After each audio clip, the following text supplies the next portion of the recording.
Man, that hurt to watch. The Lakers lose game 3 by 8 points, but they were down big, and then they caught up, bringing us in a roller coaster ride, and then they lost. I think they were too high on that game 2 win, and this game brought them back down to earth. I think they needed this loss. They probably should have lost game 2. Thanks to Anthony Davis's heroics, they got the win, which is awesome, but they need to learn that they can't play this kind of lackadaisical basketball and get away with it.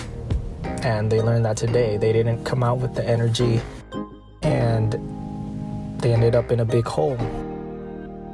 I liked how they played towards the end.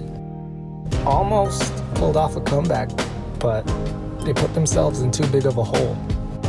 And in the end, they were gassed. That's why it's important to play that way from the start. Okay, maybe not exactly that way. They were going at like 110%. They were on a totally different gear. That's why they were so gassed. No one can play that way an entire 48 minutes. But they do have to bring that energy from the beginning. If they had more time, they probably could have made the comeback. But NBA basketball is only 48 minutes.